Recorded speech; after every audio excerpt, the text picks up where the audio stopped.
Friends ఇప్పుడే నేను వార్త బీఆర్ఎస్ ఎమ్మెల్యేపై క్రిమినల్ కేసు అంటూ వార్తలు అయితే వస్తున్నాయి ఫ్రెండ్స్. మరి ఎవరు ఆ ఎమ్మెల్యే, ఏంటి, ఎందుకు క్రిమినల్ కేసు అనేది చూసేద్దాం ఫ్రెండ్స్.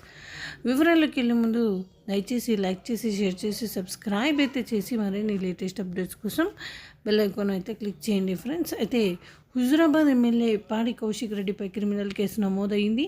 కరీంనగర్ జడ్పీ సమావేశంలో ధర్నాకు దిగి కలెక్టర్ విధులకు ఆటంకం కలిగించారని జిల్లా పరిషత్ సీఈఓ శ్రీనివాస్ పోలీసులకు ఫిర్యాదు చేశారు. ఆయన ఇచ్చిన ఫిర్యాదు మేరకు కేసు నమోదు చేశారు పోలీసులు. దళిత బంధుతో పాటు డీఈఓ అంశంపై కలెక్టర్ సమాధానం చెప్పాలని కౌశిక్ డిమాండ్ చేశారు. అక్కడి నుంచి వెళ్లేందుకు ప్రయత్నించిన కలెక్టర్ను అడ్డుకుని మెట్లపై బైఠాయించారు ఎమ్మెల్యే కౌశిక్ రెడ్డి. జిల్లా విద్యాశాఖ అధికారిని సస్పెండ్ చేయాలని ప్లకార్డులతో నిరసన చేపట్టారు. జెడ్పీటీసీలతో కౌశిక్ రెడ్డి వాగ్వాదంతో ఉద్రిక్తత నెలకొంది. కొత్తగా అమల్లోకి వచ్చిన బిఎన్ఎస్ యాక్ట్ ప్రకారం 221, 126(2) సెక్షన్ల కింద కేసు నమోదు చేశారు. హుజూరాబాద్లోని విద్యారంగంలో సమస్యలపై టీచర్లు, విద్యాశాఖ అధికారులతో ఎమ్మెల్యే కౌశిక్ రెడ్డి సమీక్ష చేశారు. ఆ రివ్యూ మీటింగ్కు హాజరైన ఎంఈఓలను ట్రాన్స్ఫర్ చేశారు డీఈఓ.